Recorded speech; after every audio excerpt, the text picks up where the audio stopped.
Hello again, fight fans. Welcome to 2021. Thought we would not make it out of 2020, but here we are. And this is episode number 250 of the Neutral Corner Boxing Podcast. I am your host, Michael Montero for Ring Magazine, ringtv.com, and the Ring Digital YouTube channel. Today we're going to talk about Kazuto Ioka stopping Kosei Tanaka in Tokyo, Japan last week to close out 2020. And of course, Ryan Garcia stopping Luke Campbell. Both Ioka and Garcia win in impressive fashion. Ioka closes out 2020. Garcia brings in 2021 in style. And we're going to take a look at the Fab Five, as I call them. And maybe I should be calling them the Sensational Six. We'll talk about that. But a group of young, undefeated American fighters currently campaigning in or around the lightweight division. And that was part of, well, I should say the subject of my latest piece in Ring Magazine. Check it out. Here we go. It's titled In With the New. And of course, this is in the February 2021 issue. If you don't have it already, you need to check it out. That's with the Fighter of the Year, in my opinion, Teofimo Lopez on the cover. Also in that issue, I had another piece in there. I spoke with George Kambosos Jr. over in Australia, and I talked to him about our lightweight ratings and asked him his opinions on Ring's lightweight ratings, and he gave really truthful accounts and honest, brutally honest, and he didn't really pull any punches. Good stuff from George. I want to have him on the show, so we will do that definitely early in 2021. So, all right, guys, real quick, some housekeeping stuff. For those of you who did not catch last week's episode, we are completely ad-free on the Ring Digital's YouTube channel. So if you are watching the Neutral Corner live here on the Ring Digital right now, we are ad-free, whether you watch live or you catch the show later on the Ring Digital YouTube channel. So make sure that you're subscribed to the channel. Make sure that you click the notifications button. Do not miss an episode of TNC Live. And again, man, ad-free here on the Ring Digital platform. On my platforms where you catch the audio or you catch the replay, you're still going to get ads. But ad-free on Ring, I don't know any other podcast on a platform as reputable as The Ring that's doing that and giving you guys a voice with the phone calls. Once again, toll-free in the United States, 213-267-7787. And toll-free in the UK as well, 02081-036-051. You can find the audio version of the podcast on my platforms, Montero on Boxing, anywhere podcasts are found, whether it's Apple Podcasts, Spotify, iHeartRadio, etc., etc. Go out there, search for me, find me, and check out the show. As always, I ask you guys to give thumbs up, likes, ratings, reviews, and tweet it out. Post it in your boxing blogs, on your social media. That's what helps me the most, is getting the word out about the show. This is episode number 250. We are one quarter of the way to 1,000 shows, which we will hit one day.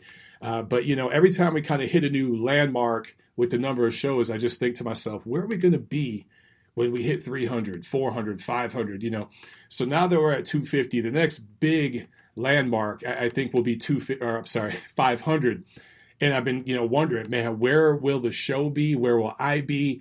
Where will boxing be whenever we hit episode number 500 of the show? That's going to be crazy. But to be at episode number 250 and to think about where the show started, where I was just literally talking on my couch for 10 minutes, answering questions, and that was pretty much it. Asking questions or answering questions about fights the weekend before, or giving a quick, just overview. And those shows were like 10, 15 minutes. They were terrible.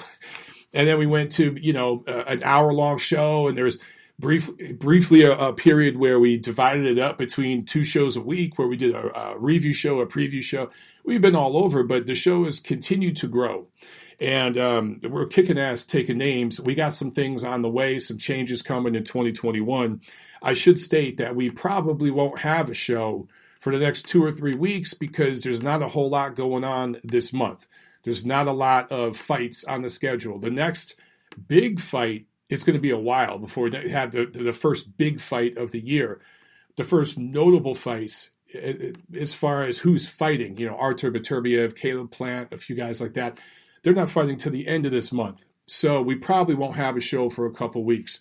But today, let's see. I'm looking at here at my notes. It might be Monday, January 25, before we have the next episode of the Neutral Corner. Now, over on my YouTube channel, Montero Unboxing, which you need to subscribe to, I'll probably do some live chats and do some news and notes, those sorts of things, those videos on my channel. But as far as the podcast itself, just not a whole lot to preview until the end of this month, okay? So it could be 2 or 3 weeks before we do the show again. Let's jump right into this, man. I wanted to, there's not a whole lot going on with news and notes for right at the beginning of the year. But I wanted to talk about what I call the Fab Five. And again, this was the subject of my latest article in Ring Mag. And I understand not all of these guys right here are in the lightweight division currently, but let's give the names, okay? Teofimo Lopez, of course, the lightweight champion of the world right now. Gervonta Davis, he's currently campaigning at junior lightweight, 130 pounds, but he's had one fight technically at lightweight, and he won a piece of a title there, and he'll be back at 135 pounds full-time probably by the end of this year, if you want to think about it.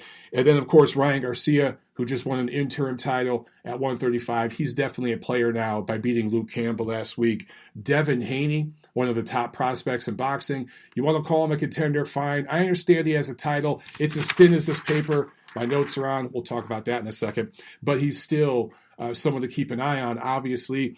One of the top young guns in the sport. And then Shakur Stevenson, who, I get it, started at 126, currently campaigning at 130, but he will be at 135 very, very soon. And then there's this guy that everyone tends to forget, including myself, and that is Chris Colbert, who, yes, campaigning at 130. I think he'll be the last of all the fighters I just mentioned to move up to 135, but he'll eventually be at 135.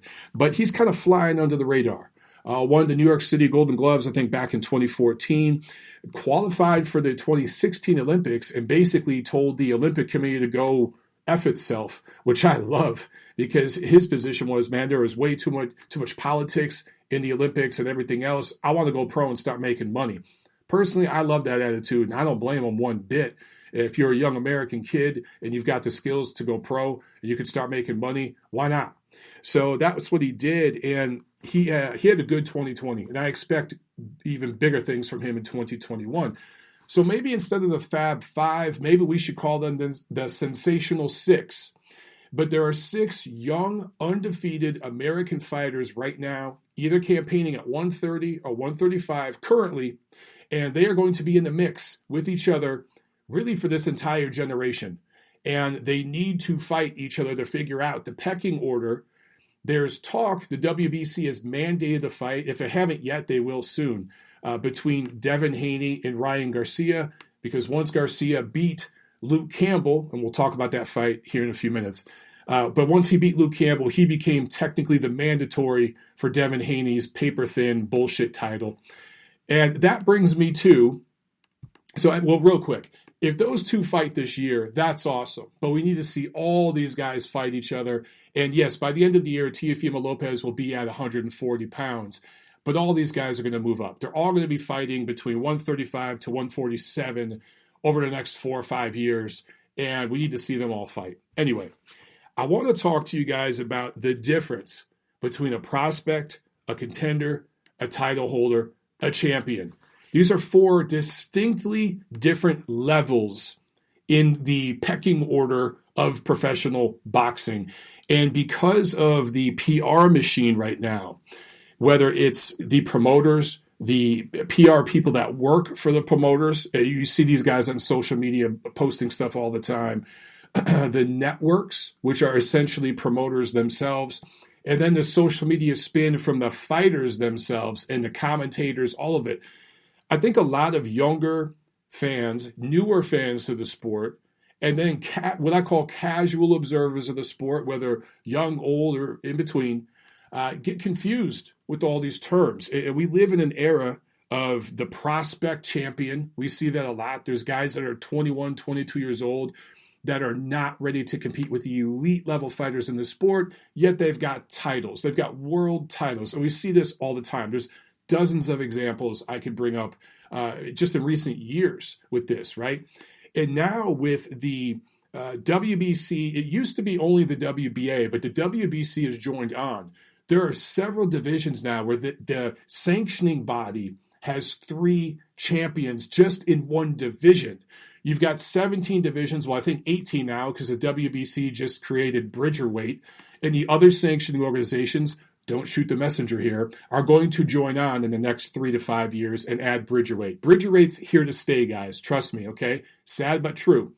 So 18 divisions, and if you are a sanctioning body that has 3 champions, quote unquote, in each division, start doing the math there. What is that, 54 champions? Off the top of my head, my math isn't great, but that's scary. And then you've got 4 sanctioning bodies. So 5 years from now, guys, there are going to be over 200 world champions in the sport of boxing at any given time. So that's a crazy, scary place, but that's where we're heading. And that's just with the 4 major groups. Then there's the secondary sanctioning organizations out there as well. So how do you make sense of all this shit? Okay, real quick, let me just try to, let's look at the lightweight division, okay? 135 pounds right now. Try to make sense of this. If you were going to explain this to a young kid, or maybe to your wife, or to your grandfather, or somebody you're trying to get into boxing, okay? Just in the lightweight division. This is one of the original divisions in boxing going all the way back. This isn't one of the junior or super divisions or Bridgerweight, something that just came about recently or in the last few decades. Lightweight is one of the original weight classes going all the way back to the beginning. And this sport goes back centuries. So, classic, storied division. Some of the greatest fighters ever, pound for pound, campaign in this division. Currently, right now, we have 5 guys with titles. 5 guys that call themselves champions on social media. Their promoters, their advisors, their management, the networks they fight on, all call them champions. 5 guys that hold titles. Meanwhile, there's only one motherfucking champion in this division, and his name is Teofimo Lopez. But, let me break down Teo's titles, okay? Teofimo Lopez right now has the ring title, WBO, IBF, the WBA Super, and the WBC franchise. So every sanctioning organization has a piece of Teo. And holding the ring title, the only title in my opinion that really freaking matters, he is the lineal champion. He is the man who beat the man, okay? He beat Vasily Lomachenko, who beat Jorge Linares, cleaned out the division, unified the titles. He was the man. Teo beat him. He's the man. But also, Gervonta Davis. Remember when I said he's campaigning at 130 pounds? That's true. His last fight against Leo Santa Cruz was at 130, and that was technically a title fight. The WBA currently recognizes Gervonta Davis as their regular, I got to make sure I got this right, their regular lightweight champion and their super junior lightweight champion, okay? Try to make sense of this shit. Tank Davis is the WBA regular 135 champ and the WBA super 130 champ. Who did he beat to get that regular title at 135? That was last year. I was about to say last year, but we're in 2021. It was the end of 2019. Here in Atlanta, he fought Yuriorkis Gamboa, a blown-up featherweight, fighting on one foot because his Achilles heel had a tear in it. And remember, Tank missed weight for that fight, finally made weight after a couple of attempts, struggled at times, but dropped Gamboa multiple times. Okay, beat him. Was that worthy of any world title at 135? Did anybody think Yuriorkis Gamboa was a top 10 lightweight when Gervonta Davis fought him? Well, he got a piece of a title at 135, goes down in his next fight, fights at 130 against Leo Santa Cruz, a blown-up junior featherweight who had no business fighting at 130, and you saw that when he got knocked the hell out. But the WBA is cool with keeping Gervonta at 135 and 130 at the same time. So this dude has a piece of their 8,000 titles between 130 and 135. I continue. Romero has the WBA Interim lightweight title. Now, he won back, I think, August 15th, 2020 last year. That was the robbery of 2020. He did not win that fight, but he got the decision. The house judges scored it for the house fighter because the house promoter slipped him some ducats. You know how this thing works. Rolando Romero wins the robbery of the year last year. It's right up there with the other 3 or 4 shit robberies that we saw last year.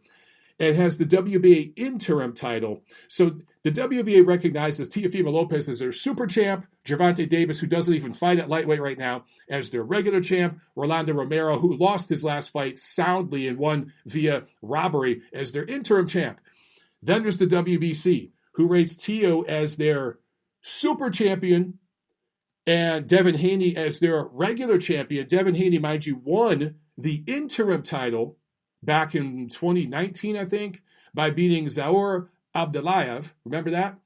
And then was awarded the regular title via email when they bumped up Vasily Lomachenko to franchise. Even though Devin Haney, when he became interim champ, think of interim as you're basically the mandatory for the champion. Well, Haney had won that belt, that interim belt. I think it was a vacant interim belt. And it would only been 2-3 weeks. And the WBC elevated Lomachenko to franchise, even though he had an entire year to meet. They hadn't even mandated the mandatory match yet, but you're supposed to have a year to fight your mandatory. Anyway, he was interim. They bump him to regular, and now Ryan Garcia is the WBC interim champion for beating Luke Campbell last week. Even though Luke Campbell hadn't fought in over a year, it was coming off a loss to Vasily Lomachenko. Try to make sense of that mess. Okay? When I tell you guys that there is a difference between a title holder and a champion, this is what I'm talking about. All the bullshit I just said over the last 5 minutes don't mean dick. Those guys are title holders. The first sentence I said before all that, when I said Teofimo Lopez is the lightweight champion of the world, the man who beat the man, that's all that matters. He's the champ. Everyone else is just a title holder. Now, I tweeted this, I think either yesterday or Saturday, over the weekend. And I got attacked by some of the Haney fans or some of the King Ride fans or some of the Tank Davis fans saying, no. Teo ain't the champ. He got to go through Tank. He got to go through Haney. Guys, they're just holding paper titles. The champion is Teofimo Lopez. Some of you guys need to do just 10 minutes of damn research, just 10 minutes.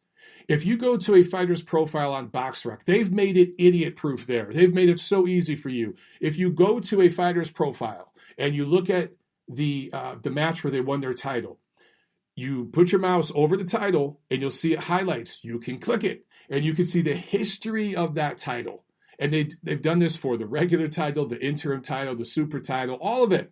It may not give you the nuance of maybe a fighter moving up in weight, and that's how it became vacant. It may not give you those details, but you can see who had the title, the lineage of it, if you will. It's very interesting. So for you younger fans of the sport, you newer fans of the sport, you casual observers to the sport, I'm glad you're all here. We need you guys. You guys are the next generation of fans. But do 10 minutes of research before you clap back at me on social media. Just click on the fighter's profile and click on their title and see how they got that title. See who's held it before. Are we talking, when you look at the lineage, is it a bunch of Hall of Famers? Is it a bunch of all-time greats? Or is it just a bunch of dudes? Is it just a bunch of guys? And be honest with yourself. So I say all this because we live in an era where a guy like Adrian Broner, I'm going to beat up on the AB a little bit right here. And I got nothing against AB. I'm just saying. He could call himself a 4-division world champion. And technically speaking, in this era of boxing, you can say that. But the reality is he held world titles in 4 divisions. He was never the champion of any one division. At no point in Adrian Broner's career was he seen as the top dog in any division he campaigned in. Never. He won vacant titles. He won paper-thin titles off of dudes that had no business being in a title fight. He got, very, very, what's the word to use? I'm trying to think of a better word than gift. But you got Christmas present scoring from certain judges in certain fights. Remember the Ponce de Leon fight? I was ringside for that one. And others, a lot of people felt he lost to Balanyaji. Anyway, Adrian Broner's titles are paper thin. And if you do 10 minutes of research, you will see that. The fact that he's on the same list as some all-time great fighters that won titles in 4 different weight classes 50 years ago, that's laughable. It's the same thing with Leo Santa Cruz. Leo Santa Cruz won titles technically in 4 different weights. Most of who he fought was very limited. A lot of the titles, again, either vacant or pieces of titles, broken up, busted up because of the sanctioning body craziness. And this isn't to beat up on Leo Santa Cruz. Good fighter. Adrian Broner, good fighter. Just not great fighters. So when you see these guys and they have titles in 4 divisions, 5 divisions, or even let's take somebody like Robert Guerrero. Robert Guerrero, I don't even think won a real full regular title. He won like interim titles, vacant, stuff like that. And he goes around calling himself a multi-division champion. He wasn't even a regular title holder. He won like interim titles. And Robert's a great guy. He's a super, super nice guy. He's done some wonderful charity work in his community and stuff. I'm not trying to knock him. I'm not trying to knock any of these guys. I'm just letting you guys know that's the difference, okay? None of those guys that I just mentioned, not one of them, have done what Teofimo Lopez did this year when he beat Vasily Lomachenko. He is the man at lightweight, the champ, the only champ. Everyone else is just a title holder. That's the difference. Go back several years when Vladimir Klitschko owned the heavyweight division for a decade. He's a guy I go to a lot when I try to give this example because it's an easy dynamic to see. For 10 years, that dude ran the heavyweight division. And then briefly, while he was the champion, the lineal champion, Deontay Wilder won a title off of beating Berman Stavern, who beat Chris Arreola. All right? That title was basically sold from the Suleimans to Don King to Al Haymon. They wanted no business getting Vladimir Klitschko in the ring to get in that WBC title once Vitaly retired, right? They were trying to buy in to the eventually what would become the PBC business. It was a business move for them. So everyone knew Deontay Wilder held a title, but he wasn't the champ. That was Vladimir Klitschko. And there's a million of these examples I could give, okay? So that is the difference, guys. When I say champion versus title holder versus now prospect and contender, I don't give a shit. Some of you guys will look at the fighters like Guillermo Rigondeaux, Vasily Lomachenko, some of these other guys that come from the Cuban system, the old Soviet system, and they're coming over now, and they've only got 3-4 years as fighters, and they're fighting for titles. Some of these guys are fighting for titles in their second or third year as pros. And you'll look at the number of fights they have. This is something a lot of the Lomachenko haters would point out. Oh, he's only got 14, 15 fights. How can this dude be pound for pound? It's not about the number of fights. It's who you're fighting. Meanwhile, there are guys that have been pros for 5, 6, 7 years, and they ain't fought nobody. And their record's 25-0. I don't give a shit. You're still a prospect. You ain't fought nobody. You have to fight a legitimate, bona fide, proven top 10 fighter in your division and beat them before you could call yourself a contender. And that's what Ryan Garcia did against Luke Campbell last week. Ryan Garcia, last Saturday in Dallas, Texas, graduated from prospect to contender. I don't give a shit what the WBC says. Oh, he's an interim world champion. Nah, dude. He's a contender. His next level up the ladder will be to prove himself as a title holder. But he is in no damn way a champion. All right? So, guys, all of them do it. Every single promoter, every single manager, advisor, trainer, every single network executive, network commentator, even the ones I love, and a lot of people in the damn media who are tied to a particular vehicle with the platform they write for, do this. A lot of them, just about all of them do it, okay? So it's not one side doing it more than the other. I'm not going to say that this is a biased thing. It's just the sport of boxing as we know it. Keep in mind, you're constantly being manipulated, and everything that you read, if it's coming from a promoter, a network, and even the fighter themselves, a lot of the time, it's propaganda. and you're going to have to read between the black and white. You're going to have to get the fine print, the gray area, and do a little bit of research. The thing is now, it's not like guys that were following this sport in the 80s where you had to go to the library and read books and shit. You guys could go on the damn internet. You could go on BoxRec. You could go on Wiki, and you could spend 10 minutes and just do a little research and figure out the truth, okay? The onus is on you to sift through the bullshit. And that's why a lot of you guys watch and listen to this show, because that's what I try to do here. That's why so many of the promoters hate my freaking guts.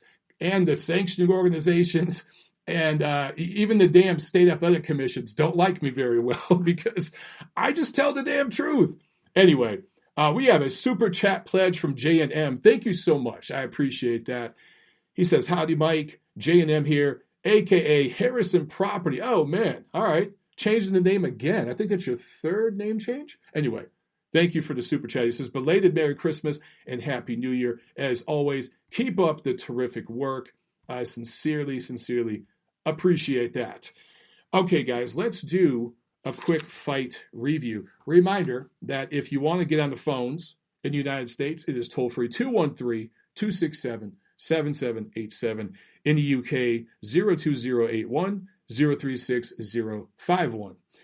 All right, so let's go back to last Thursday, which technically was last year.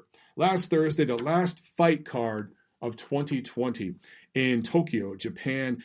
Kazuto Ioka scores a TKO 8 win over Kosei Tanaka, defending his super flyweight title. And in my opinion, making a clear push for the pound-for-pound list. Now, I saw some videos circling on Twitter, certain YouTube channels, and to quote one dude, he said, well, you know what, I'm loosely quoting him. I don't remember it word for word, but he basically said something, that fight over in Japan, I ain't watched that shit. So there are some people, some YouTube channels with agendas that maybe didn't watch that, and it's a shame that it wasn't picked up by DAZN or ESPN Plus, somebody, even in the YouTube channel, to show over here. Real damn shame. But there were streams out there. I know I watched it live. A bunch of you guys did, or you caught a replay on YouTube or something. So for Tanaka, let's talk about him real quick. This was his first loss as a pro. I noticed that he made a lot of mistakes. First of all, it came out way too aggressive. I think he was trying to make a statement early on, which I understand, but he needed to pull back after the first couple rounds. He kept being a little too aggressive 3, 4, 5 rounds in. It really shot his wad. Everything was one speed. Everything was a fastball. There was a little bit of Oscar Valdez in Kosei Tanaka in that respect, where everything was one speed. There was no variation. And by the time he was trying to make adjustments, it was too late. Ioka had kind of figured him out. And another thing too, Tanaka moved in straight lines, straight in, straight out, head up, straight in, straight out. Not a lot of angles. The spacing wasn't there. The spacing was pretty good early on, but once Ioka made adjustments, and it really, he just had superior craft.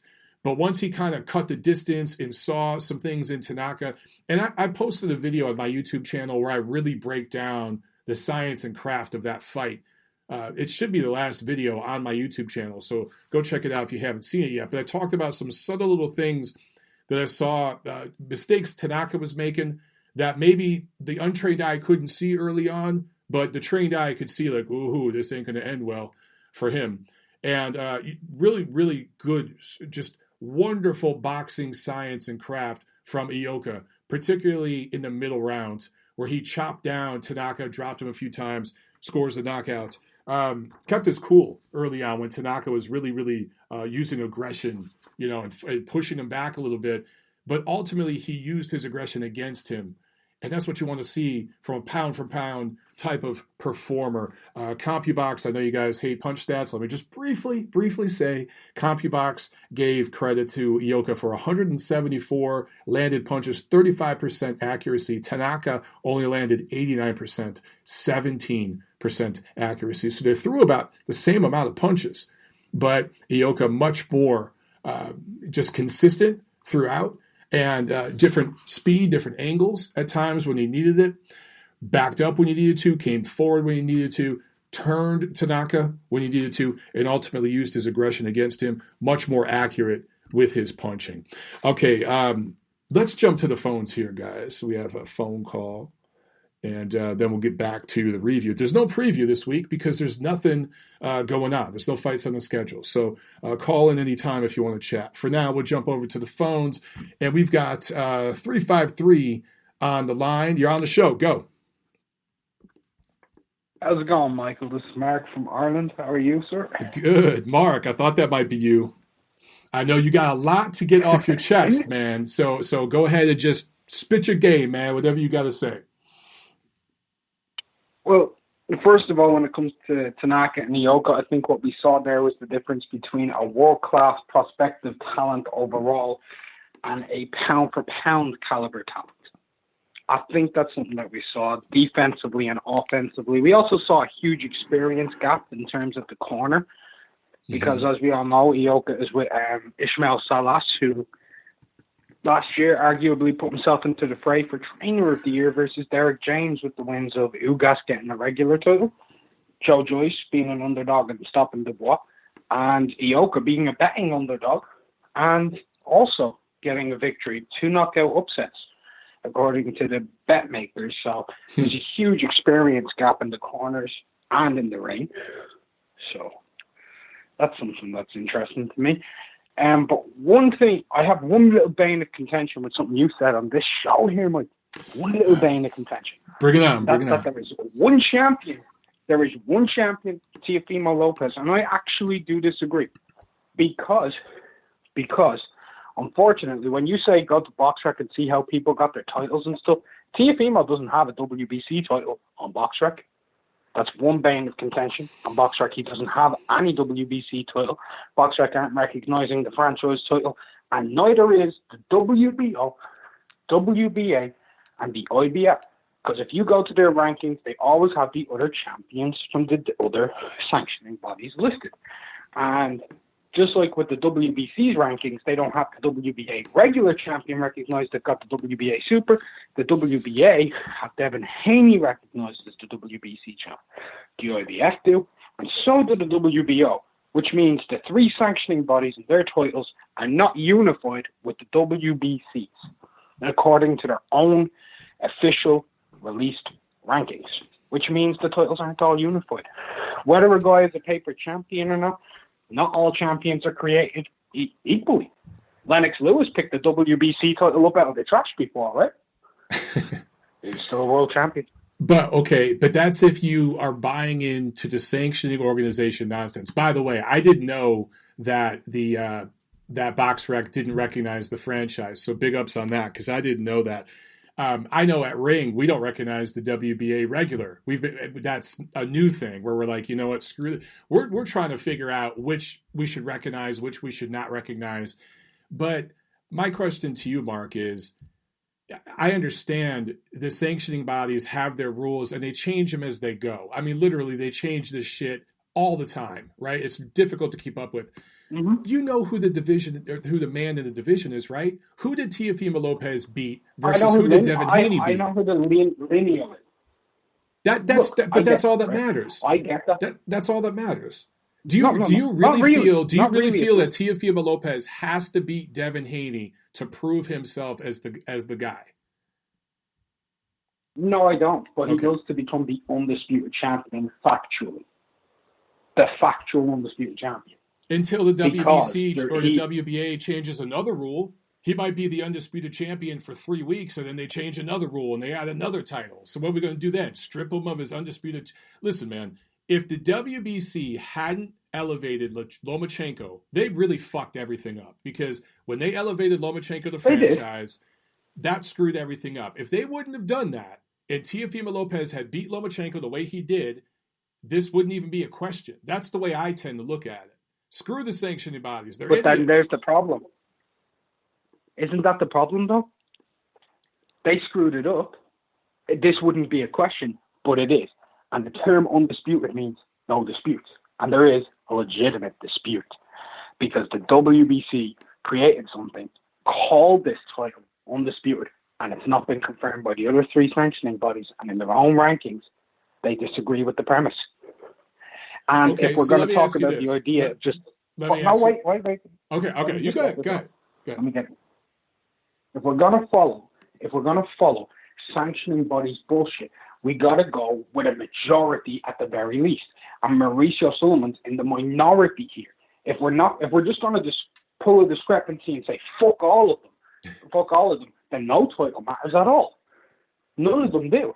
You can't recognize him as a 3-belt unified champion by them, and then not recognize who they recognize as the other champion in the division, because that's a direct contradiction. But if you go with Mauricio Sullivan, you're buying into him also doing the same thing by changing the rules. And with the franchise, he's done it 3 times. So the franchise can't just be instantly recognized because he says so, but then the other champions are recognized because they say so. But then who they recognize as the other champion isn't, but what he says goes. That's not fair. They decide who their titles are unified with, not him. I hear what you're saying, but for me, I recognize the ring champion. I recognize the lineal legitimate champion. That's the way I've always done it. I mention BCBA most of the time in jest just to make fun of these assholes. You know that, Mark. And I just look. Do I want to see Teofimo Lopez fight Devin Haney? Yes, but personally, I think Ryan Garcia is a much bigger challenge to him right now than Devin Haney. I think Garcia's proven more at 135 against legitimate 135-pounders with the win over Campbell than Haney has. So I think we're getting caught up on semantics. I won't use the word undisputed. That's fine. I won't use that word. But I'll call Teofimo Lopez the legitimate lineal champion of the division, and everybody else is a title holder. Can we agree on that? I completely agree, because I'm calling him the unified lineal champ. That's my whole thing. Cool. My only bane of contention is when people say he's the only champion. The only champion. That's my whole problem. Well, I don't call the other guys champions. I call them title holders. That's fair. That is very fair. But Teo is the lineal champion. Now, let's see, everybody, we just found common ground. Do you see how me and Mark just found common ground? If we could all do it this way in boxing, we'd be in a much better place. But everybody beefs over the semantics bullshit. But see, me and Mark, we made our points, and we found middle ground. Anyway, I'm sorry, Mark. Go ahead. Continue to the next one. Yeah, the next one is the pound-for-pound topic. I know that there's going to be some consideration on the pound-for-pound list, with the Ring Magazine pound-for-pound list and the panel and such. And Kazuto Ioka, he's pushed himself into a position to finally get into a pound-for-pound. And I just want this to be heard to some extent by any panel members. If you were just going to sit there and say, hey, he hasn't quite done enough, remember you elected Errol Spence into the pound-for-pound list above Rungasai, who was coming off of a win over Chocolate Tico. Okay, remember this, when Errol had just beaten Colbert. Yes. Just remember that. I hear you. And for the record, Mark, our ratings process is democratic. And there's people from around the world that vote. People think it's an all-American panel. That's not true at all. We have voters from Asia, Europe, Latin America, all over the place. And when we put Errol on there as high as we put him, like, I wasn't really with that. When everybody bumped Canelo to number one pound for pound, I wasn't with that. I didn't think he had done enough yet to be number one. When Golovkin was number one pound for pound, I didn't agree with that at the time when he originally was number one. I think sometimes a lot of people jump the gun. But I'm with you. Ioka has clearly done more in a pound-for-pound sense than other guys on the list right now. But guys in the lower divisions just don't get the love, man. I know they don't, but I'm kind of putting forward a plea to something that's supposed to be called the Bible of boxing. All right? Supposed to be called the Bible of boxing. If it's truly the Bible of boxing, and this is meant to be this is the pound for pound list. You say yourself, any list without Kazuto Ioka on it right now is incomplete. You said that yourself in your own channel. Yes. And the people who will be there, if you're excluding a man who's 17-2 in title fights, a former unified champion, a man coming off of another guy who was deemed to be on the bubble 3-weight world championship, right? In his only 2 losses, 75% of all fans scorecards, according to Eye on the Ring, Fight Score, etc., thought he won those 2 fights against Donny Nietes and against I'm Not Running Wrong, who in his prime was an extremely capable fighter. Yes. And so was Donny Nietes. Both of Donny Nietes, formerly on the Ring Magazine pound-for-pound list. He needs to be given some type of credence. Me personally, I have him rated quite high. I have him in my top 6 pound-for-pound, and I believe he's earned that spot. I've seen 4-weight world champions like Chocolatito go to number 1 with similar statistics himself, less defeats, obviously, and 1 or 2 more champions total defeated. But that's why he was number 1, and Ioka would be number 5.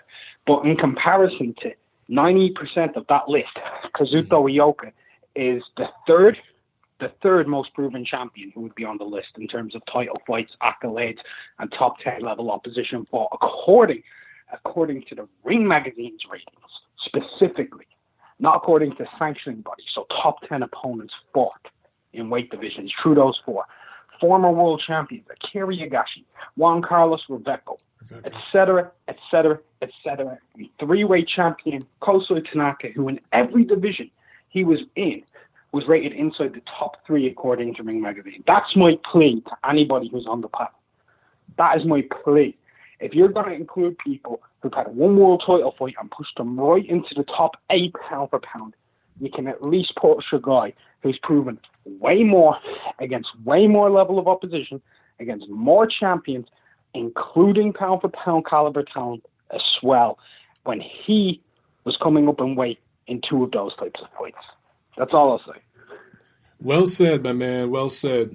And believe me, I made the push this weekend on our panel, and I can't say anything, but the ratings will be out soon, and I think you'll be happy. I hope so. I really do, because he finally deserves it. To me, like, I'm actually not like a big fan of him. I just hate the idea of fighters not getting credit where credit is due. And I feel he's been one of the most disrespected fighters on the planet for the last 3 years in terms of like worldwide acclaim or anything, because he's a beautiful fighter to watch. He's an aggressive defensive fighter. He's extremely calm. He's got beautiful angles. He's a body technician. His defense, not just weaving and ducking or whatever and setting traps. You said this yourself, and it's a very subtle thing. He's a beautiful parrier. Yes. And if it's just like half-blocked shots or whatever, he's taking the sting off of it. And that's why he was able to beat Tanaka. It was because, well, Tanaka was getting 60% of his damage out. Ioka was getting 100% of his damage out because he was blocking 40 to 50% of Tanaka's work. He was just blocking it or partial blocking it. So taking the sting off and dishing the same amount at full velocity, and that's what won the fight. Agreed. Pretty much. It was just pure dissection. So, and you don't see that, by the way. When people talk about slick fighters and stuff, that's one of the slickest fighters in the world right there.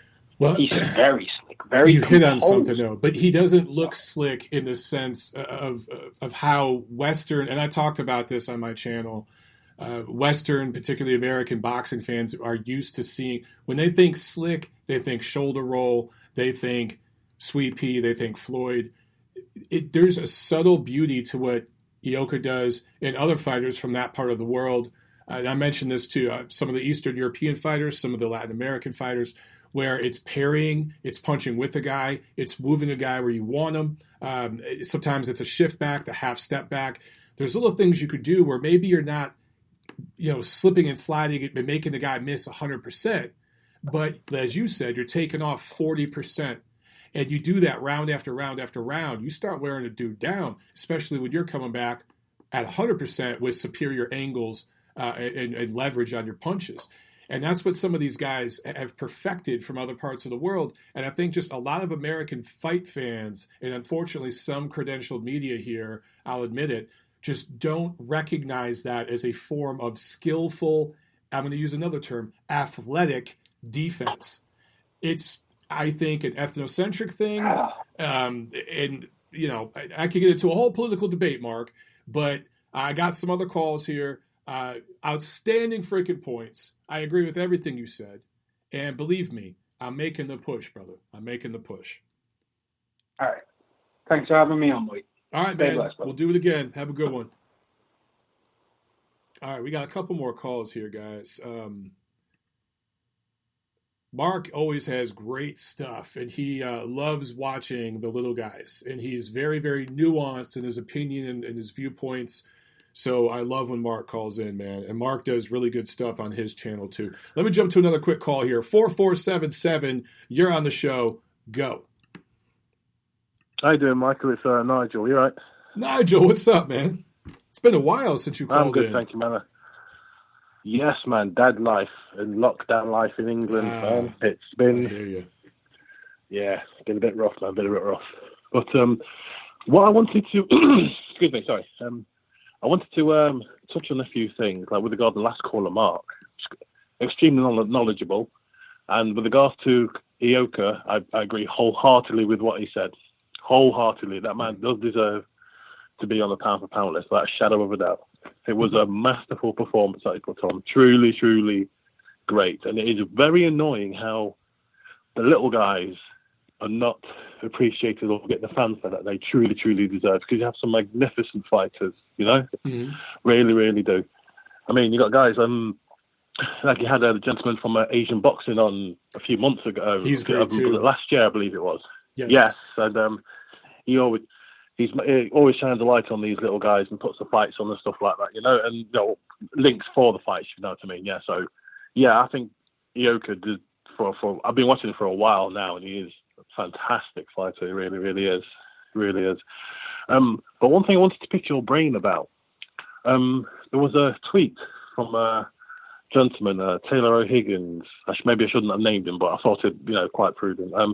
He mentioned something about the standard of coaching of fighters from the UK against, say, like the top level elite fighters. So what I mean is, with regards to Callum Smith against Canelo and Luke against Ryan Garcia at the weekend, it was hard to see there wasn't like no adjustments being made at all or anything different that the corners seemed to be telling them. Do you know what I mean? Yes. But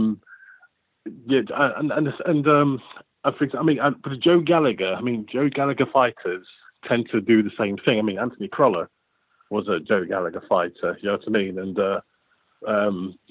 it just seems like, you know, high guard doing fundamentally sound, but right. But I think at the elite level you need, disciplined, you know, model professional, that shall of a doubt, but you need that something, do you know what I mean, to take you to the edge and mix it at that level, you know what I mean? You know what I mean? Cause, absolutely. Yeah. You're not the only one that's... I'm sorry, go ahead. Let's go ahead. Yeah, because I looked at Callum Smith and against Canelo, and I'm like, dude, just jab him to fucking death. Jesus Christ, you're over 6 foot. You know what I mean? It's right, like, yeah. Stay in the centre. Because when you're doing it, you stay in the centre of the ring. It's not going to be pretty, you know what I mean? But, you know, just keep, you know, obviously Canelo has, like, got a cheat code for boxing now. It's pretty fucking obvious now, isn't it? You know, it's fantastic. But anyway, and it's like, and then eventually you see him being walked, you know, being backed up to the ropes and stuff. And I'm like, right. What are you doing? Right. He should have been in the center of the ring, turning Canelo, turning him, leaning on him, pulling some of the Vladimir Klitschko and Lennox Lewis, you know, that kind of school. Exactly. Yeah, exactly. And I didn't see any of that. I was quite... Well, I don't know whether or not it was the weight playing the part with regards to Callum Smith, because he's fucking huge for super middle. How he makes super middle, I don't know. Yeah. I really, really don't. It's huge. It really is, yeah. But he just seemed to just run out of ideas very, very quickly. And then Luke Campbell's case, I mean, Shane McGuigan is a great coach. He really is. He's a fantastic coach. But yes, again, just seemed to like run out of ideas, it seems, you know. And yeah, so what did you observations? What's to ask? If you well, specifically with Joe Gallagher, I mean, you're not the first person to bring up. There just seems to be a model with his fighters. They all look the exact same. Yeah. And then, so with Callum Smith, I mean, I think that was another calculated, opportunistic matchmaking endeavor from Team Canelo, Team Reynoso. They knew exactly what they were doing when they fought Callum Smith, when they did. He was rated number one at the time. Nobody in their right mind believes Callum Smith is the best super middleweight in the world, but because he got away with one against John Ryder, he fought in a pretty weak super middleweight tournament. I give him credit for going through the World Boxing Super Series, but that super middleweight tournament, when he won, it was probably the weakest tournament they've had, to be fair. You know, and it's the same thing when Canelo plucked Sergey Kovalev when he did. He's basically doing what Floyd Mayweather did, what Oscar De La Hoya did. Although Oscar did fight a lot of badasses, but a lot of the big names in boxing have done that for years. With Luke Campbell against Ryan Garcia, that was another calculated matchmaking where, look, everyone knows Luke Campbell is a very good, technically sound fighter, but it's one punch at a time. Yes. It's on the back foot. He doesn't punch in combination. Everything's pretty much coming straight at you. You're not going to get 45s. He's not going to bounce around you. He's not going to turn you. It's going to be straight shots with him on the back foot. And that played right into what King Rai wanted to do. He also, I don't know if you know this, but Luke keeps his hands high. You know, his hands were here. And the more and more tired he got, the elbows flared out. And I saw it, and it took a while for Garcia to see it. Now, Canelo would have saw that in 3 seconds, but it took Ryan a round or two, because for like the fifth and sixth round, like, go to the body, what are you doing? But he finally got it. He fainted upstairs, came downstairs, boom, that was it. And that shot was there for several rounds, right? So, and you know, Vasily Lomachenko saw that. Other guys saw that. They didn't have the length and height and explosiveness that Garcia had. So I don't want to beat up on trainers. I don't want to beat up on British fighters. No. Yeah. There's a ton of British. There's some outstanding British fighters that have made adjustments. Anthony Joshua has shown that he can make adjustments in a fight. He has shown that he can fight on the outside and the inside. He fought backing up at times against Parker, against Ruiz in their rematch. So there are fighters who can make adjustments. Sometimes you're just working with a limited fighter, and sometimes you're working with a limited trainer, and I'll just leave it at that.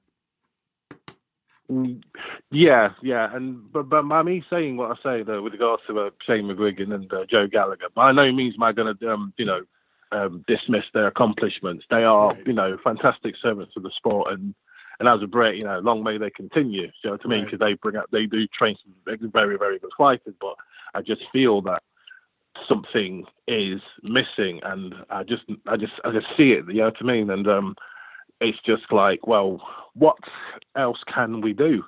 Is it the fact that fighters are sucking down too much weight to make weights? Should they move up sooner or something? Do you know what I mean? I don't know. It's for me, what I see a lack of with a lot of those guys is angles. It's a lot of 1-2s. Smith does have a nice catch counter left hook, but you can get under it and you can get around it. And one thing he doesn't do well with it is it's hard for me. I'm sitting down, so I can't really show. But if I'm standing directly in front of you and I throw a left hook, I got to really cork it. But if I get over to your side, then I don't need to cork it, and it's a little faster. And guys like Canelo have perfected that. We've seen that from Ioka. Ryan Garcia is actually pretty good at it. You can actually shoot it wide because you're punching with your waist when you get proper position. And if you're on the back foot and you're squared up, you're not going to get the same position. So even Smith with that catch counter hook, that works against a certain level of fighter. But it was missing against Canelo because Canelo saw it from a mile away because he wasn't in proper position. So I think something some of these British fighters and trainers can work on is just better angles, working in circles as opposed to straight in and out, and not always being on the back foot. Sometimes you got to push forward. Look at Tyson Fury once he made a change in camp and got with Sugar Hill Stewart. Yeah. Look at him now. Holy shit, is he a different fighter? Right? So there is Very just a much so. style Yes, over definitely. here that I think some of those British trainers, British fighters need to come over here and start working with some of the old school American trainers and just adopting some of the different things, just little nuances over here. And they will. I think it's coming. Yeah, definitely. Yeah, and also touching on about what you mentioned about Canelo, in Ryan Garcia's performance, I mean, showed a hell of a lot of composure getting up from that monster left that he took from Yes. Campbell. He really, really did. But you can see the influence of Canelo in his performance a little bit in his footwork and like in his when he's trying to set traps and stuff like that. Do you know what I mean? And even that hook when he caught Campbell to the body, where like you think he's got. Canelo did that against Golovkin in both fights. You know what I mean? It's like you think he's shooting up top, but he's just getting you right. You know what I mean? It's beautiful. It really was. Peach of a shot. It's so subtle. It's so very, very subtle. It really, what a lot of people think when you feint, you have to feint with your upper body. You don't have to. Yeah. If I'm doing a jab on you, boom, boom, boom, boom, and I'm stepping in every time. Cotto did this very well, where you could set up a feint where you step with the first jab and then just step forward and then just shoot a hook. And you think, because you see my foot move that second time, you think the jab's coming and it's the same rhythm. But I ain't doing anything different with my upper body. I'm shooting a hook. So sometimes I think guys think they have to feint by doing all this shoulder shit and, sticking their hands out. Sometimes you can feint just with your feet. And that's something Canelo does really well because he's not the fastest guy with his feet, but he moves. No, he's not. No, but he moves in proper position, and he feints you with his step, his side step, a forward step, a backward step, and you think a certain punch is coming because he's punched with that same rhythm with his feet, and he just changes the angle with his upper body. It's really pretty stuff, man. It's a different way of doing it. Yes, definitely is. Yeah. Yeah. Oh, by the way, one more thing, and I'll shoot off. I'm sure I've got other calls, right? Okay. Now, obviously, we mentioned about prospects and things like that. Boots Ennis, Virgil Ortiz, but one that's flown under the radar. Well, I talked about someone on Twitter. That fucking cesspool that is Twitter. I love it. It's dirty, but you need a shout. Xander Sayas. Oh yeah. Very. Yeah, and like I've seen some of his performances on YouTube and fights and whatnot. He looks very, very good. What are your opinions on that young man? Because I see something special there. I like everything. Man, I went out and jogged earlier. I breathed in a lot of cold air in my throat. I like what I see. More beer. That's what I know, right? Yeah. I need to have a beer tonight. He does everything nice, but I just want to see him step up the opposition a little bit. I want to see him do it against a slightly better level of opposition before I get too excited. But he's a few fights in, and it looks like he could do all the punches. He's got every punch in the book. I like the angles. Everything looks nice and tight. I just want to see him step up the opposition a little bit in 2021 before I get too excited. Okay, yeah. Fair enough. Fair dues, man. Fair dues. Man, well, Mike, I'm going to shoot off and let you answer some calls, and always a pleasure. You keep up the good work, man. Appreciate everything that you do, and we will speak again in the future. All right, thank you, sir. Have a good one. Take care, bro. You too. Take care, mate. Bye. Good stuff from Nigel. And Nigel actually hit on something, a tweet that I saw from my man Mark Butcher. Butcher Man. Mark Butcher is an awesome guy. Been a boxing writer for a long, long time. He's who brought me into Boxing Monthly years ago. So he's one of those guys I've always looked up to. Great guy. He tweeted something to the effect, and I'm paraphrasing, a lot of our British fighters that have been going over and fighting against elite level competition overseas have not done as well recently. So some changes need to be made. Kind of what Nigel was alluding to there. So it's something that I think more and more, the thing with the UK fans, some of the UK fans are fanatical, but fan is short for fanatic. But I could say that about every fan base, right? But I would say right up there with the Mexican fans, the UK fans are very, very knowledgeable and they know what they're seeing. And so there's right now in UK British boxing, you're seeing a struggle at the top level right now when these guys are stepping up and they're fighting elite level opposition overseas. There's a few guys that are still doing great. Again, I mentioned Anthony Joshua. He's right up there with Tyson Fury. Those guys, they're UK guys. So they're doing great. But we've seen it in several recent fights. I could point to in 2020, there was multiple cases of this where some British fighters really struggled when they left the comforts of their backyard or when they really stepped up to the elite level of opposition. So there do need to be some changes and some tweaks. And this is how it goes in boxing. There's ebbs and flows, but obviously UK boxing is red hot. It is a hot spot in the world of boxing, and that is going to continue. I think, again, Matchroom, Eddie Hearn specifically, there's other promoters, but Eddie Hearn and Matchroom, they have really built something over there. There's a real product with what they're doing over there in the UK. All right, a couple more calls, guys, and then I'll get back to the review, I promise. Let's jump back to the phones here. 901, you're on TNC. Go. Hey, Mike, thanks for having me on. This is Ceylon. It's been a while. Ceylon, what's up, man? I was, I'm trying to see if my bud Mario called in last couple of times. You definitely noticed him. He's not very forgettable. I missed your past couple of shows. My bud Mario call in? I don't know if he's called. You know what? The last couple of weeks, I haven't had many calls because there just hasn't been it's the end of the year. There just hasn't been that much, to talk about because a lot of the fights have been mismatches. So I don't know if he's called in a while. Okay, gotcha. Well, I was just back home in Ocean County, New Jersey. We were together over the holidays. We had a watch party for the Ioka Tanaka fight. Okay. You know the show Jersey Shore? Of course. My sister watches that crap. It's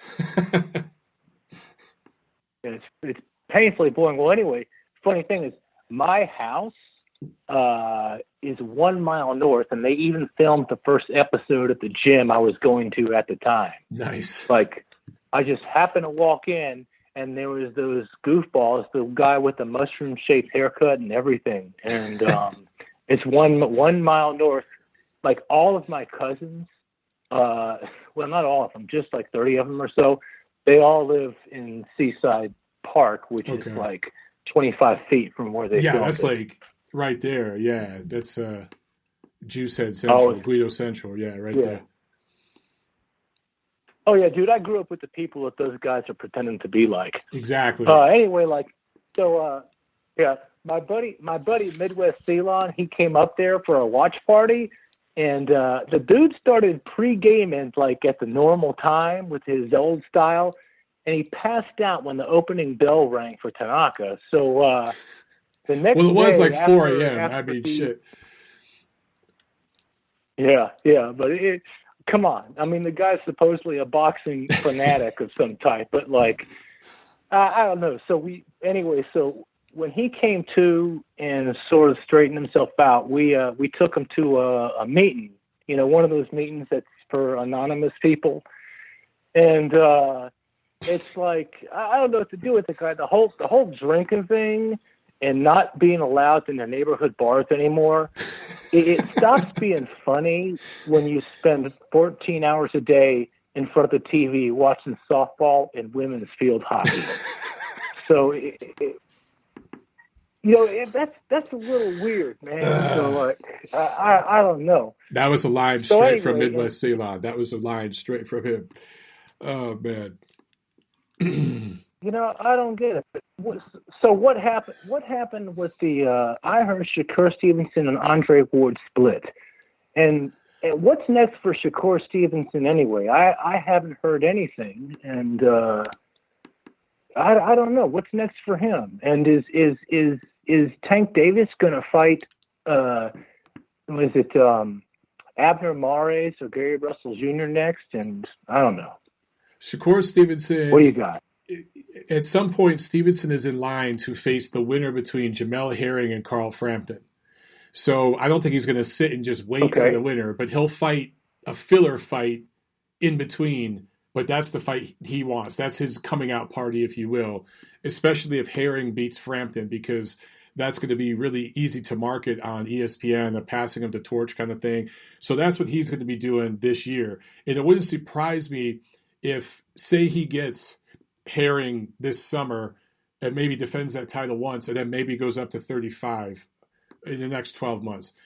For Davis, yeah, it's pretty much going to be, sadly, I could see a fight with Gary Russell Jr., and that'd be like a battle of the beltways, like the Baltimore beltway versus the DC beltway. And they could do that at the what's that casino there in DC now that they got. There's an MGM there in the suburbs of DC where they could do that. And that, unfortunately, that'd probably be pay-per-view, man. And then if he fights someone like Abner Mares, I know it sounds crazy. I don't want to see that shit, but that would probably be in Los Angeles where you could do a crowd there. I really hope Tank steps up and starts fighting people, but they have a business plan over there with him, man, and they're going to go that route for a while, unfortunately. Yeah, it seems that Tank does have name recognition among the general population of the U.S. Like he's the only up and comer I've heard in years. Anybody I've just run into at the gym and talked about this stuff bring up. But it seems like he's not relevant. He's quite relevant to the sport of boxing, but he's not relevant to any weight class. Yeah, I mean, right now, at the beginning of the show, I talked about the WBA situation. He has a piece of one of their titles at 135, a piece of one other titles at 130. At Ring, we rate him at 130 because, according to his team, that is the division he is campaigning in right now. So we get shit from Tank fans like, why don't you rate him at 135? Because he's fighting at 130. And then for a while, when he did one fight at 135 but missed weight, we didn't know where to rate him. So we didn't have him rated for a while because we didn't know what division he was going to be in.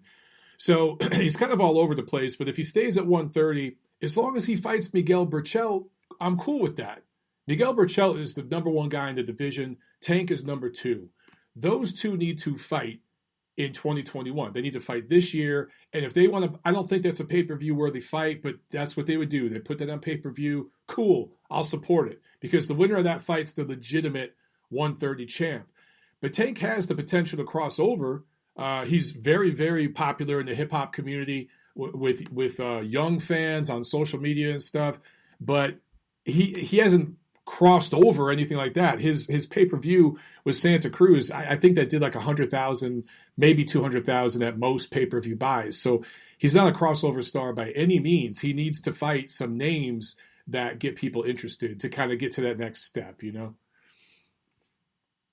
But his event in Atlanta against Gambo was huge. I mean, that was a big success. Yes, I was there, man. I was ringside for that. That was a sellout crowd. That was a crazy, rowdy crowd. Wow, I'm jealous. Yeah, that was fun. There was a million rappers there that I didn't even know who the hell they were. But that was a lot of fun. And he's done crowds in his hometown of Baltimore. He's done crowds in Atlanta and other markets. He has proven he can sell tickets.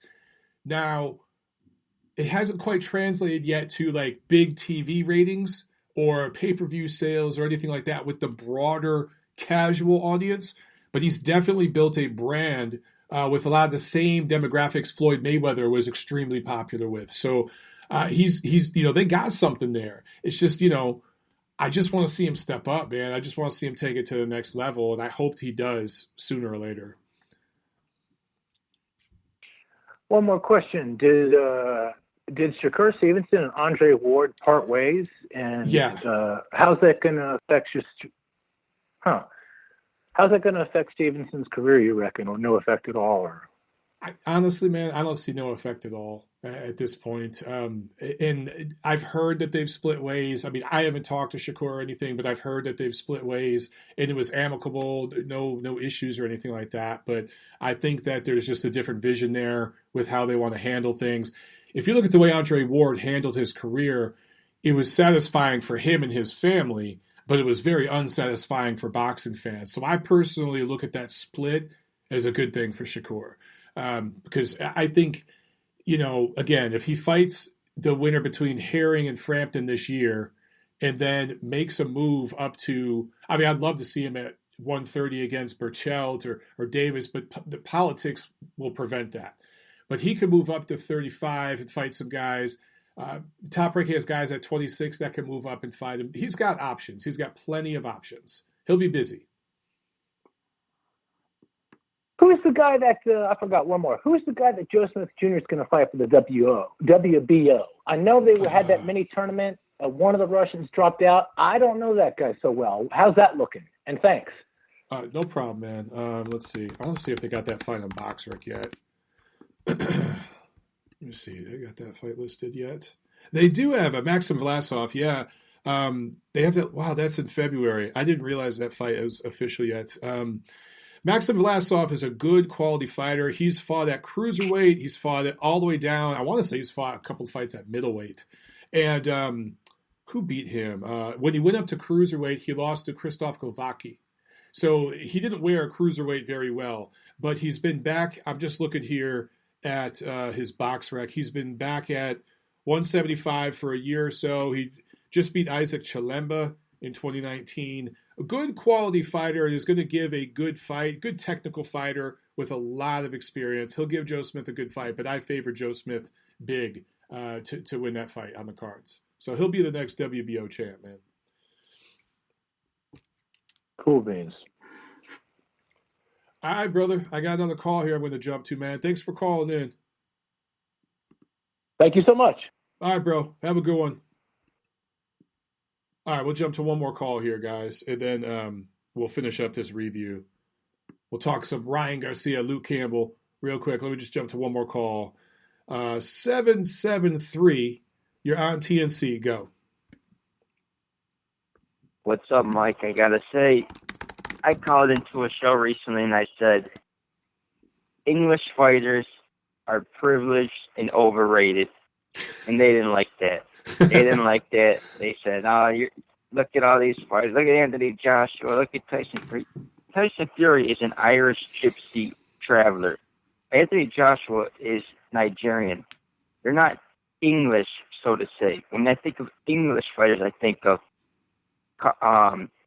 Josh Warrington, true English. So people seem to get that confused. I know that's not politically correct, but that's what I mean. And there's a reason why Canelo Alvarez went and handpicked Rocky Fields, handpicked Callum Smith coming off a bad performance. The reason why Ryan Garcia's got a lot of hype behind him. They want to get a quote-unquote credible win, so they went and fought Luke Campbell.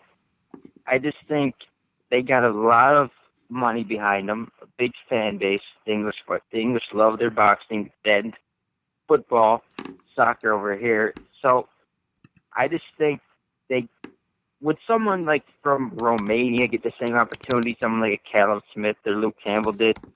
I don't think so. I don't think they would be getting the title shots, put in the Super Series, getting to fight George Groves and his last leg.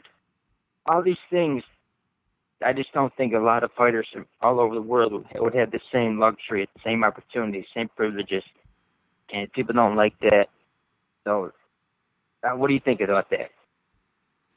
I mean, I understand what you're saying to a certain degree. I would say that there are very good British fighters out there. I mean, you mentioned Tyson Fury and Anthony Joshua, and I understand that there's an English ethnicity, but there's also an English nationality. And I mean, Lennox Lewis, I consider him a British fighter, but yeah, Josh Warrington, Callum Smith. What about Josh Taylor, man? I mean, does Josh Taylor count? I think Billy Joe Saunders. He's Scottish. He's not English, but it's part of the UK, no? It's part of the United Kingdom. I mean, Billy Joe Saunders, looking here. Kell Brook was a damn good fighter at his best. I think Joe Joyce is a good fighter. Amir Khan, Carl Frampton. So I get what you're saying, but there's a big scene in the UK, and there's big promotional outfits over there, man. There's network support behind these fighters. So you mentioned a fighter from Romania or somewhere like that. Yeah, they would have to leave Romania and sign with a British promoter, a German promoter, an American promoter to get on, because that's the power structure in the sport. It's like right now you see a lot of fighters from Kazakhstan, Uzbekistan over there. They're not staying there and fighting. They got to come to the United States and sign with promoters here. Some of them have gone to Germany and stuff like that because that's where the opportunities are. Yeah. I mean, Callum Smith and all those guys at 168. That's a weak division. That's just a weak division that's overrated by a lot of people.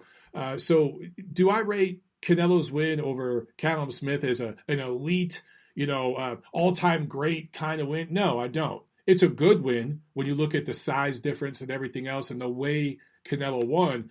But I think him going the distance with Gennady Golovkin and losing 7-5 on my card, that's more impressive than him beating Callum Smith. Some people will think that's disrespectful, but I just rate Gennady Golovkin so much higher that, just having a draw with Gennady Golovkin is better than beating Callum Smith. So I get what you're saying, but I also think it's unfair to say that all British fighters are privileged and overrated. I don't think that's fair. Yeah, when I say England, I mean English fighters, not the UK. I know the UK, I think Ireland's part of the UK. They got Scotland, Welsh fighters, that's the UK. So it's a big conglomerate. When I say England, I mean England. But, yeah, I could see it. I'm not denying it. There are good fighters over there, but I'm just saying they got a big fan base. They got a lot of money behind them. So they get the opportunities and they get the credibility. So that's why I just feel like them and Mexican fighters, they seem to always get the benefit of the doubt in the scorecards. They get Posto Ramirez, Canelo Alvarez versus Triple G. It's just what it comes down to. You look at the money, follow the money, and it always comes back to the money. And these two groups, English fighters and Mexican fighters, they got the money behind them. So that's why I said it. I said there's overrated over there. People were saying Callum Smith, the number one super middleweight, and well, who has he beat? He beat a washed-up George Groves and Adam Nadam. Like, that's just two big wins, and people were saying he's like the number one super middleweight, and he's a top 10 pound-for-pound fighter. That's what I mean when you talk about privilege. You talk about you heard somebody call Callum Smith a pound-for-pound fighter? Yeah, people were saying he's the number one super middleweight, and he's a pound-for-pound level fighter. That before I've never heard the pound-for-pound part. That. I've heard look. He was rated number one at super middleweight because, like I said, that's a incredibly weak division, and he did go through the tournament. And at the time when he fought in that tournament, the way everything worked out, he won the lineal championship. So that's why he was rated number one. But I don't see much of a distinction between him, Saunders, Benavidez.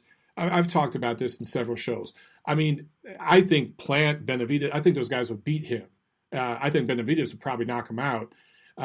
So I don't rate Smith as this elite level fighter, but he was briefly rated number one in the division. Now, he got a gift against John Ryder, another UK fighter.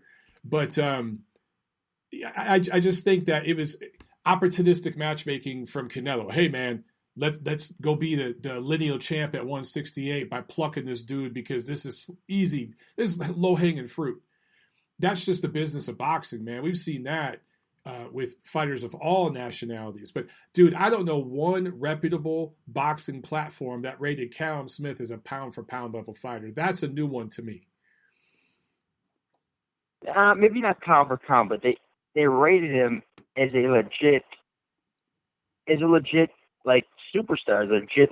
They talk about elite fighters. In England, they say, Tyson Fury, Anthony Joshua, Callum Smith. If he was a superstar, they looked at all these. If he was a superstar, Canelo would have fought him over in the UK. He had to come over here because nobody over there would have gave a shit. I mean, I won't say nobody, but they did a bigger crowd and everything over here. So it's not like Anthony Joshua. Like, if Deontay Wilder and Anthony Joshua fought, Deontay's got to pack up and go over to the UK because Anthony Joshua is a much bigger star than he is, right? But it's a complete opposite. Like Callum Smith, I'd never seen him regarded as this big superstar fighter. I get your point, though, bro. I really do. Sorry to cut you off, man. Yeah, were they even allowed? Did they allow seating at that event? Canelo Alvarez or Smith?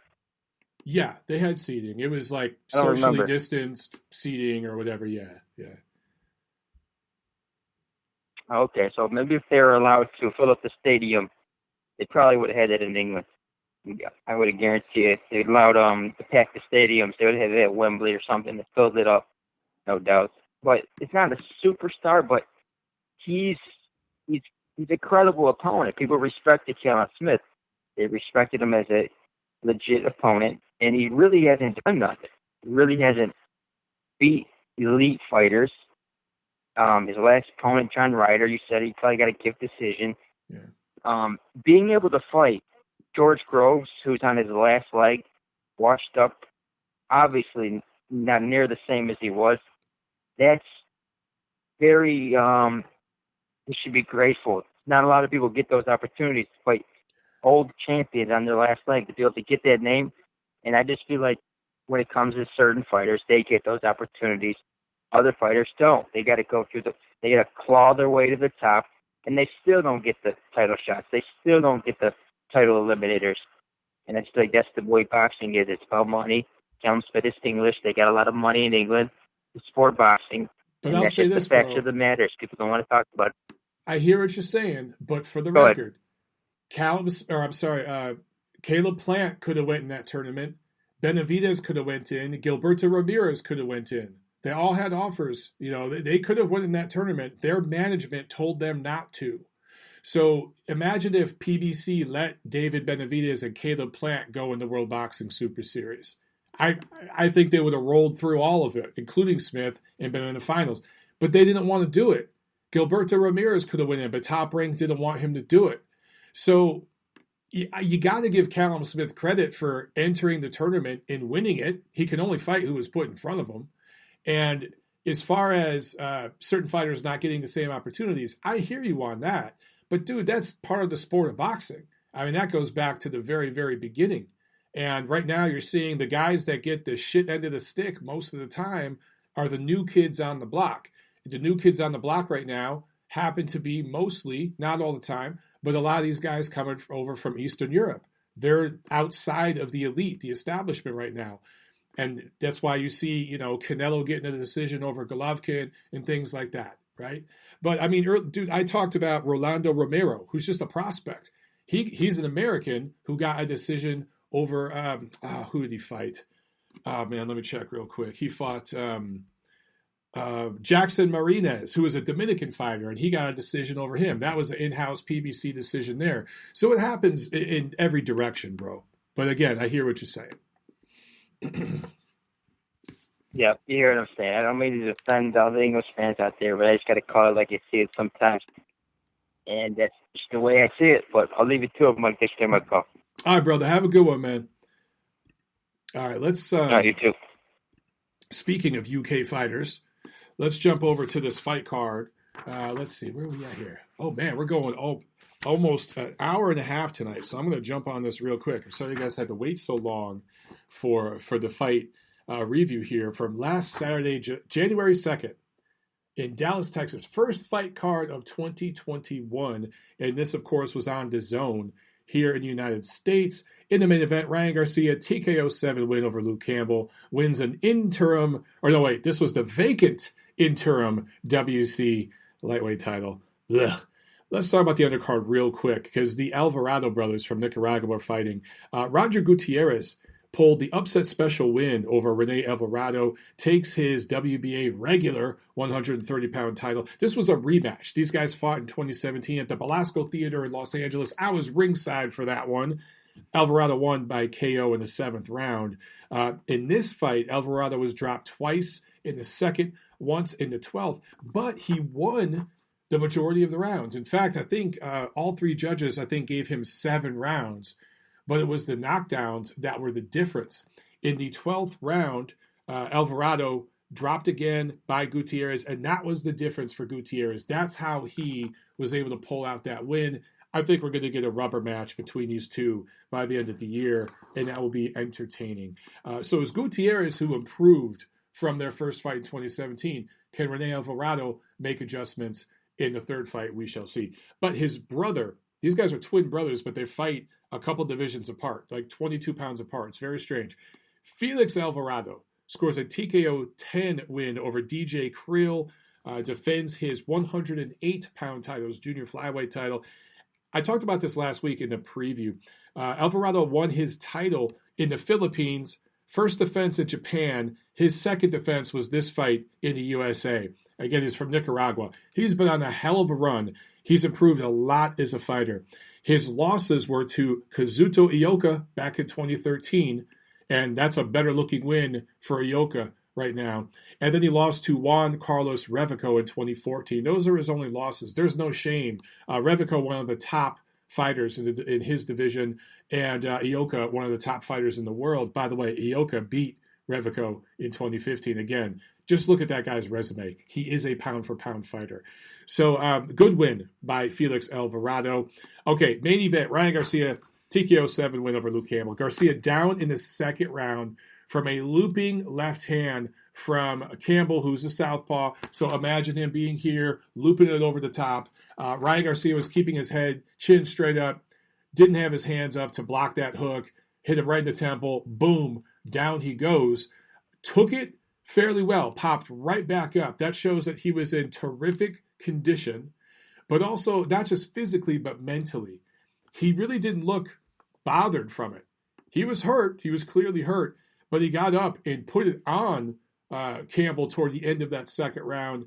And really, in my opinion, I thought other than that second round, maybe you could give Campbell one other round. I thought Garcia did the better work in the majority of the rounds of this fight.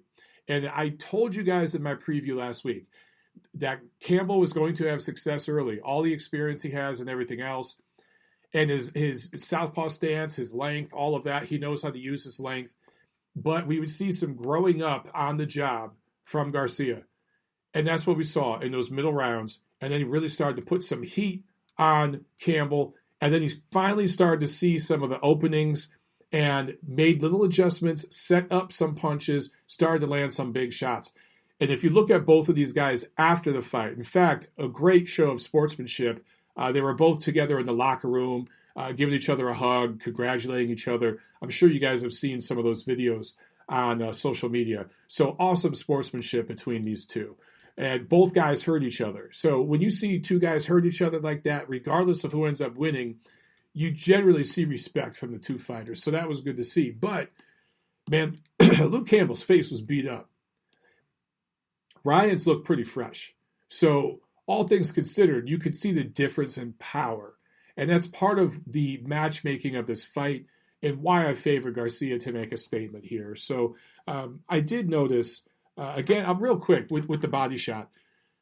Ryan Garcia throws a nice left hook, but he throws it up top a lot. He throws it wide, but it's really nice the way he throws it because, like Canelo, he sets it up with a foot feint, a step feint. Instead of feinting with his hands necessarily, it's with a step. So it's a rhythm thing. And if you can get a guy to think that a punch is coming downstairs to your body, if you keep stabbing him to the body, and he let's say you jab up top to the body, and you keep doing that, and you get a guy thinking that's the pattern. So it's boom, boom, boom, boom, right? And then all of a sudden, on that second one, instead of shooting down low, you wing a left hook. That's what Garcia does a lot. And I think he knocked out Romero doing all like that. There's a couple guys he's knocked out like that, and Canelo does it beautifully. He tried to do this against Campbell. Campbell saw it because Campbell is crafty and experienced. He saw that coming, and he got those hands up, especially from the southpaw stance, right? He was able to kind of crunch the distance and get that hand up to nullify that punch. But once King Rise saw, dude, that elbow's way up. I'm going to step in and come with that hook low. Even if I dip down and shoot it low, I can hurt this guy. And he did that, and it was a beautiful liver shot. I've seen some people suggesting that Campbell quit. He didn't want to fight on. That is absolute bullshit. Campbell has been knocked down by Linares, Lomachenko, other fighters. He's always gotten up and fought on. And in fact, he against Linares, he got up and he may have beat Jorge Linares in Los Angeles. I was at that fight. It was really, really close. So he had moments after being dropped and won multiple rounds. That dude has heart, and he's a tough guy. He could not get up. That was a paralyzing liver shot from Garcia, beautifully set up and executed flawlessly. So he deserves credit. It took him a few rounds to see it. It would have taken Canelo a few seconds. That's the difference. That comes with experience. That's what the Reynosos will fine-tune and work on with Ryan Garcia going forward. But I saw a lot of hate against Ryan Garcia on social media after this fight. I didn't quite understand that. He is pretty. He is braggadocious. He is cocky. So he's going to get some hate. I get it. But for this particular fight, kid got up off the deck and closed the show. What is there to criticize? It doesn't mean he didn't make mistakes. It doesn't mean that there ain't things he needs to work on. The kid's 22. This was his first time stepping up. And that's why I go all the way back, full circle, to the beginning of the show, my opening rant about the difference between a prospect, a contender, a title holder, a champion. What we saw, I don't give a shit what the WBC tells you, DAZN's commentary crew, Golden Boy Promotions executives, I don't give a shit what any of them tell you. What we saw Saturday was Ryan Garcia move from prospect to contender. That's it. He's still at the other two levels. Prospect to contender, he's got 2 more levels to go. And by the way, we could say prospect, contender, title holder, champion, superstar. So maybe there's 5 levels. He's on the second one, all right? So slow down. He's going to make mistakes. They do need to iron some things out. Yes, he was flat-footed against Campbell. I think that's because he didn't respect Campbell's power and he wanted to push him backward. You can't push somebody backward being on your toes. Look at Tyson Fury's footwork against Deontay Wilder in their 2 fights. In the first fight, he's up on his toes, moving around. The second fight, he was pretty flat-footed and coming straight forward. When you want to push your man back and plant some muscle into your punches, you're going to be a little more flat-footed. Flat-footed doesn't mean bad. That's another thing that a lot of American fight fans, they're used to seeing a certain style of boxing from the 80s and 90s, Muhammad Ali footage, and you see guys bouncing around and bobbing and weaving, and you think you got to fight like that to be skillful and athletic. Dude, you could be here and coming forward, feet planted, and use craft and talent and athleticism. You could just do it in a different way. So people need to open their minds up a little bit to different styles. That being said, Ryan Garcia needs to keep the chin down. He needs to move his damn head. He also needs to move at the waist more. He moves at the waist beautifully when he shoots hooks and right hands. There's a little bit of torque in his waist, in his hips, but he doesn't do it defensively. He could benefit from a lean back and moving his head side to side and things like that. And those are the things that the Reynosos will start to iron out with him. But all things considered, this was passing a test and passing the test with an A. I can't give him an A+ because he got dropped. But in one sense, getting dropped and getting up is something a fighter needs to live through and experience. And I think that's why he was so excited that he won this fight the way he won it, because he had been put down. He did face adversity. Those things are going to happen as you move up the ladder. There are only so many fighters out there that will go an entire career without really being hurt badly or dropped or hit very cleanly. They're very, very rare. Everyone's going to get tagged. Even Floyd Mayweather, the GOAT in the eyes of so many fight fans on boxing Twitter. Dude, he got clocked by Judah. He got clocked by Henry Brucelis earlier in his career. He got clocked by Shane Mosley, an old Shane Mosley. All right, there are guys who put some leather on Floyd here and there. Guess what? It didn't fucking matter. He came back and won those fights. So everyone relax. This kid's 22, okay? He will learn. This was a very good performance, and it's a good thing that he brings excitement to the sport. He's not sitting there talking shit saying, I'm the champ and everyone's got to come through me. Meanwhile, he's got a title he won through email. He's calling out, dude, he called out Gervonta Davis, and he didn't do it on Twitter. He didn't do it through a manager. He did it seconds after knocking out Luke Campbell, okay? Give the kid a little credit. Stop hating so damn much and stop expecting so much from a 22-year-old who just became a contender. All right, rant over. We're going to close it out, guys. Again, reminder, probably won't have a show for a couple weeks because there's just not a whole lot to talk about. But over on my channel, we might do a couple of random live boxing chats, so look out for that. All right, guys. Great show today. Great calls. Good stuff. I can't even talk.